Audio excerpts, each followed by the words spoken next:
نحمده ونصلي على رسوله الكريم. اعوذ بالله السميع العليم من الشيطان الرجيم. بسم الله الرحمن الرحيم. يا أيها الذين آمنوا استجيبوا لله وللرسول إذا دعاكم لما يحييكم واعلموا أن الله يحول بين المرء وقلبه وَأَنَّهُ إِلَيْهِ تُحْشَرُونَ. وَاتَّقُوا فِتْنَةً لَا تُصِيبَنَّ الَّذِينَ ظَلَمُوا مِنْكُمْ خَاصَّةً وَاعْلَمُوا أَنَّ اللَّهَ شَدِيدُ الْعِقَابِ. آمنت باللہ صدق اللہ المولانا العظیم.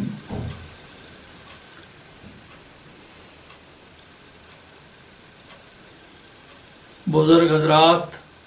عزیزان ملت، جوانان ملت اور دختران ملت، السلام علیکم ورحمۃ اللہ وبرکاتہ. جمعۃ المبارک کا دن 16 مارچ کو آ رہا ہے اور میرا ہمیشہ معمول رہتا تھا کہ جمعہ کے دن کسی مسجد پاک میں اپنے دینی اور ملی بھائیوں کے ساتھ بات ہو اور نماز باجماعت ادا کرنے کا موقع نصیب ہو جائے. لیکن آپ دیکھ رہے ہیں، سن بھی رہے ہیں اور اخبارات میں پڑھ بھی رہے ہوں گے کہ گزشتہ 2-3 سال سے یہاں کی حکومت نے یہ پالیسی بنا رکھی ہے کہ سید علی گیلانی کو گھر میں ہی قید رکھا جائے اور ان کو گھر کی 4 دیواری سے باہر آنے کی اجازت نہ دی جائے. یہی وجہ ہے کہ گزشتہ 2-3 سال سے مسلسل میں نہ تو جمعہ کی نماز یہاں ادا کر سک رہا ہوں اور نہ عیدین کی نمازیں میں ادا کر سک رہا ہوں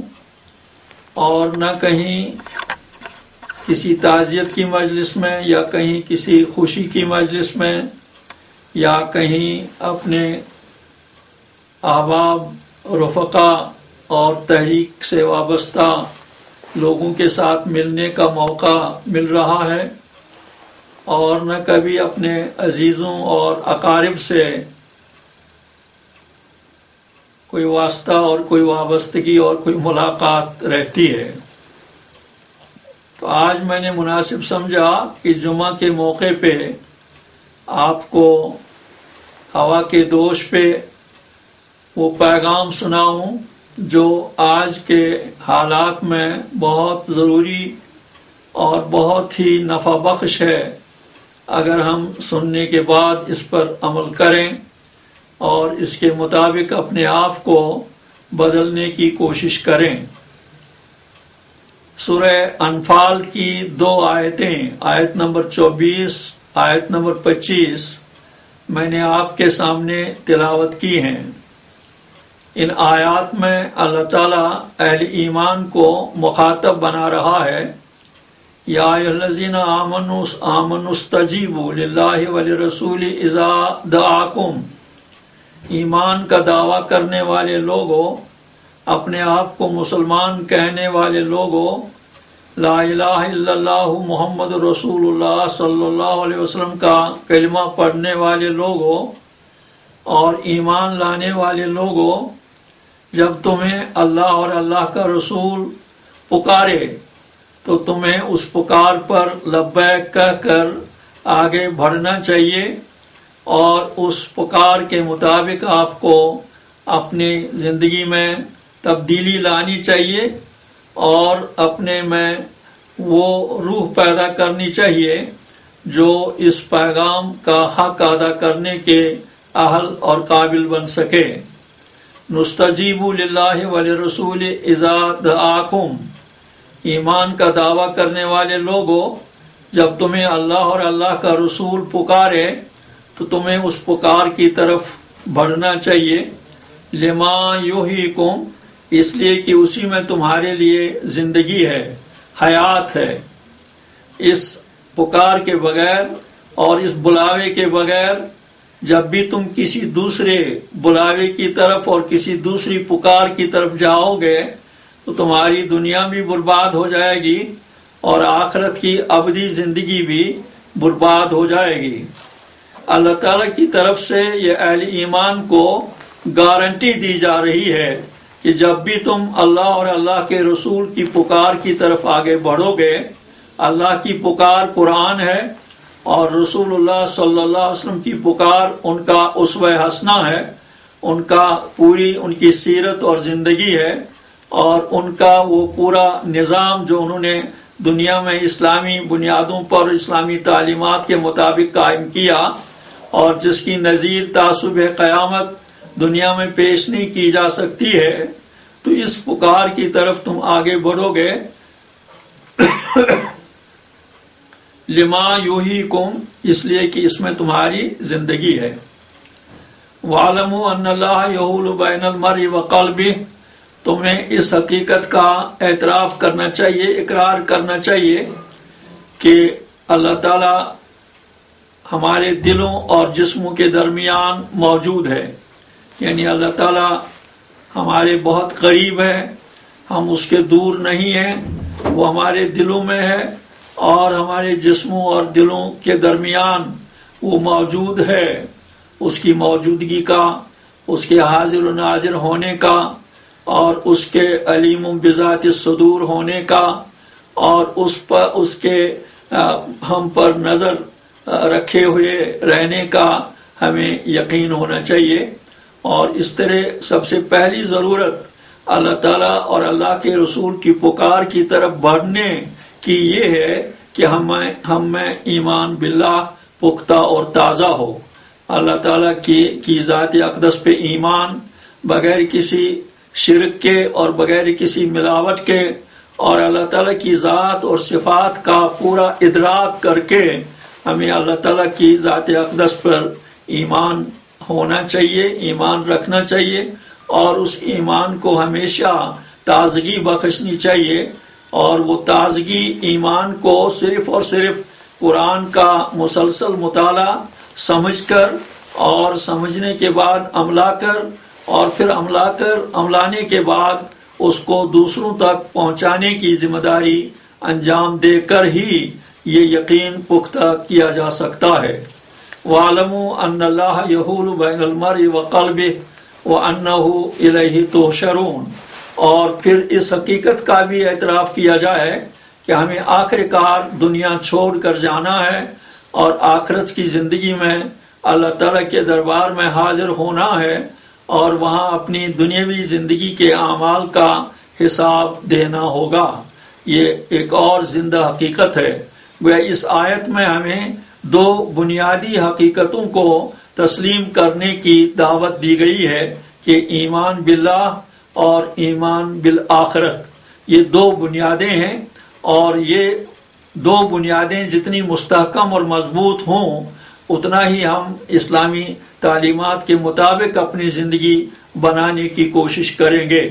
اس لیے کہ قرآن اور اسوہ رسول اللہ صلی اللہ علیہ وسلم ہمارے لیے ہماری دنیاوی فلاح اور ہماری اخروی فلاح کی واحد ضمانت ہے. اس کے بغیر جتنے بھی ازم، جتنے بھی بلاوے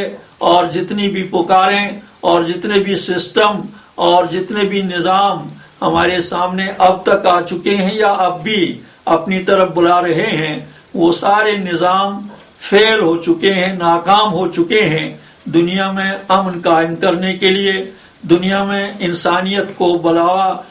انسانیت کو اس کو فروغ دینا اور انسانوں کو ایک دوسرے کے ساتھ جوڑنا اور پھر انسانوں میں اخلاقی کردار کی بالادستی قائم کرنا، انسانوں میں انسانیت پیدا کرنا، یہ کسی بھی نظام نے یہ ضرورتیں پوری نہیں کی ہیں. اور اگر ہم اسلامی تعلیمات پر عمل کریں گے،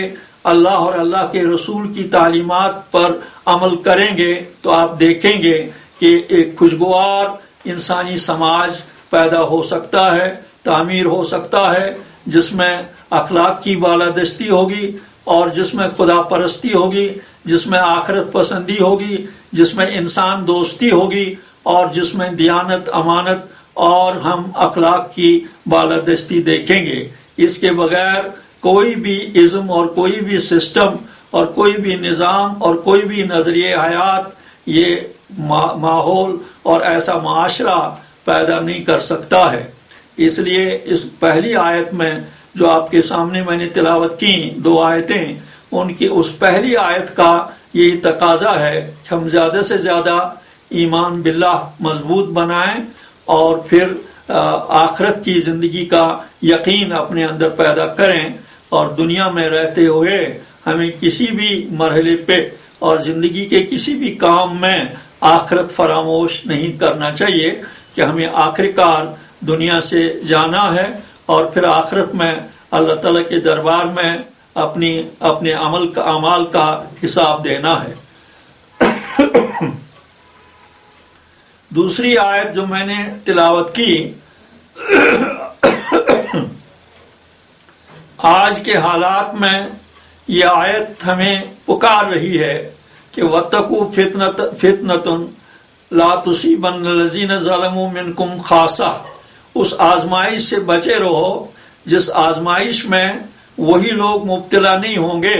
جو بدیاں کریں گے اور جو برائیوں کو فروغ دیں گے، جو شراب عام کریں گے، جو نسل کشی عام کریں گے، جو بے حیائی کو فروغ دیں گے، جو بدکاری کو فروغ دیں گے، جو رشوت خوری کو فروغ دیں گے، اور جو انسانی سماج میں برائیاں پیدا کریں گے،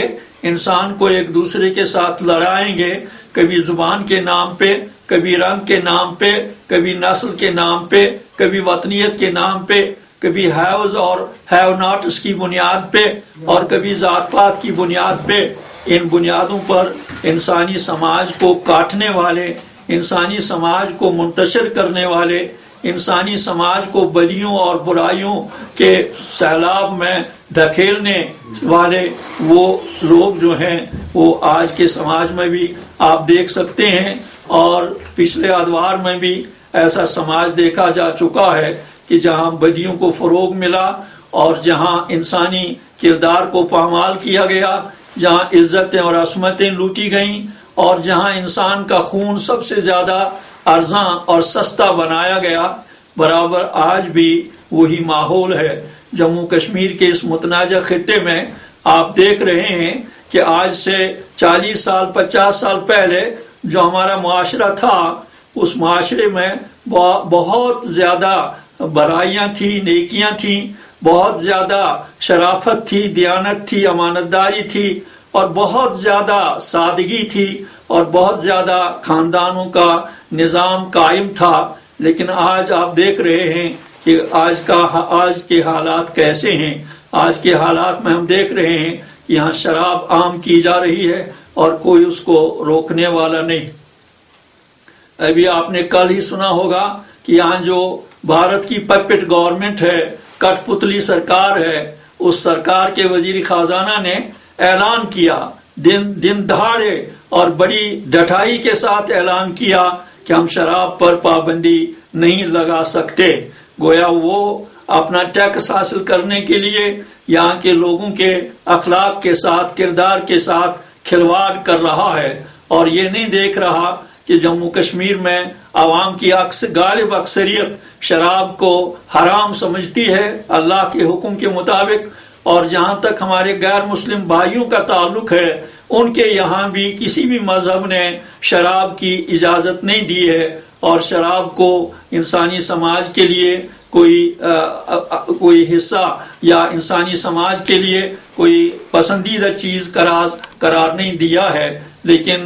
یہاں کی حکومتیں صرف اپنا ٹیکس حاصل کرنے کے لیے اور اپنے خزانوں کو بھرنے کے لیے، تاکہ ان کو جو مراعات مل رہی ہیں، ان کو جو گھپلے کرنا پڑھ رہے ہیں اور وہ جو اپنی عیش عشرت کی زندگی گزارنے کا سامان چاہ رہے ہیں وہ سامان ان کو اس ٹیکس سے حاصل ہو جائے،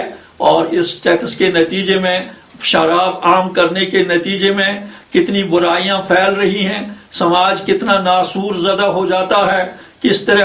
ہمارے جوان بیٹوں اور جوان بیٹیوں کی عزتیں اور عصمتیں داؤ پر لگ جاتی ہیں، اور کس طرح شراب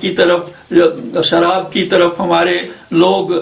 لپکتے ہیں، اور کس طرح ہمارے سماج میں کس طرح بدیاں اور برائیاں پھیل رہی ہیں، جس کی بنیادی وجہ شراب ہے۔ اس لیے کہ شراب کو کہا گیا ہے ام الخبائث، یہ تمام بدیوں کی ماں ہے، اور جہاں شراب ہو وہاں کوئی بھی اخلاقی گرفت نہیں ہوتی ہے، وہاں ماں اور بہن اور بیٹیوں کی کوئی عزت اور ان کا احترام پیش نظر نہیں رہتا ہے۔ تو یہ ساری صورتحال آپ کے سامنے ہے، ایک طرف شراب کو عام کیا جا رہا ہے اور دوسری طرف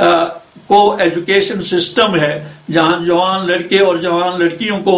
ایک ساتھ رکھا جا رہا ہے۔ یہ گویا خشک گھاس اور آگ کو جمع کیا جا رہا ہے اور اس کو جلے بغیر دیکھا نہیں جا سکتا۔ یہ گھاس بہرحال جل جائے گی، چاہے کتنا بھی آپ تحفظ کریں اور کتنا بھی آپ احتیاط کریں، لیکن بہرحال یہ ایک فطری چیز ہے کہ جہاں خشک گھاس اور آگ ہو وہاں وہ گھاس جلے بغیر نہیں رہ سکتی۔ اس لیے جہاں بھی یہ مرد جوان لڑکوں اور جوان لڑکیوں کا جہاں بھی اختلاط ہوتا ہے وہاں بدیاں پھیل جاتی ہیں، وہاں عزتیں اور عصمتیں محفوظ نہیں رہتی ہیں، اور وہاں ہمارے جوان بیٹوں اور بیٹیوں کی ان کی جو اخلاقی قدریں ہیں وہ پامال ہوئے بغیر نہیں رہ سکتی ہیں۔ تو اللہ تعالیٰ فرماتا ہے وَاتَّقُوا فِتْنَةً لَا تُصِيبَنَّ الَّذِينَ ظَلَمُوا مِنْكُمْ خَاصَّةً وَاعْلَمُوا أَنَّ اللَّهَ شَدِيدُ الْعِقَابِ۔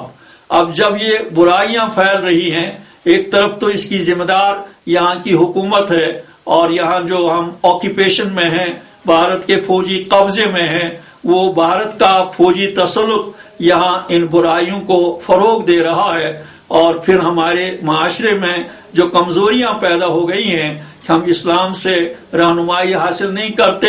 ہم قرآن کو سمجھ کر نہیں پڑھتے اور قرآن کو عملانے کی کوشش نہیں کرتے، اور ہمیں سب سے زیادہ جو دکھ دینے والی بات ہے کہ ہمیں اسلام سے دور کرنے والے وہ لوگ بھی ہیں جو اسلام کے نام پر ہی ہمیں اسلام کی روح سے اور قرآن پاک کے اصل مقصد اور مقصد نزول کے سے ہم کو دور کر رہے ہیں۔ تو اس ساری صورتحال میں درد مندانہ اپیل کروں گا اپنی مظلوم قوم سے کہ ہمیں معاشرے میں سدھار لانے کے لیے اپنی ذمہ داریاں انجام دینا ہوں گی، ورنہ ہم ایک بہت بڑے عذاب سے دوچار ہو جائیں گے۔ اللہ تعالیٰ فرماتا ہے کہ دیکھو جب اللہ تعالیٰ کا عذاب آئے گا تو وہی لوگ گرفتار نہیں ہوں گے جو بدیاں کر رہے ہوں گے، بلکہ وہ لوگ بھی گرفتار عذاب ہوں گے جو تماشا دیکھیں گے، جو ان بڑی بدیوں کا اور برائیوں کا اور معاشرے کے بگاڑ کا جو لوگ علاج نہیں کریں گے وہ بھی اس میں گرفتار ہو جائیں گے، اور صرف ایک گروہ بچے گا جو اس سیلاب کو بچانے کے لیے سر توڑ کوششیں کرے گا، جو اپنی ذمہ داری نبھائے گا اس سیلاب کو روکنے کے لیے۔ میں درد مندانہ اپیل کرتا ہوں اپنے مظلوم بھائیوں سے، جوان خاص طور جوانوں سے، جوان بیٹوں اور جوان بیٹیوں سے اور ان کے والدین سے کہ اپنے گھروں سے اصلاح کا آغاز کریے۔ ماں باپ اور والدین کی خدمت میں درد مندانہ اپیل کروں گا کہ وہ اپنے بیٹیوں کا خیال رکھیں، ان کو کسی بھی برے ماحول میں رہنے کے لیے ان کو آزاد نہ چھوڑا جائے، اور ان کو غیر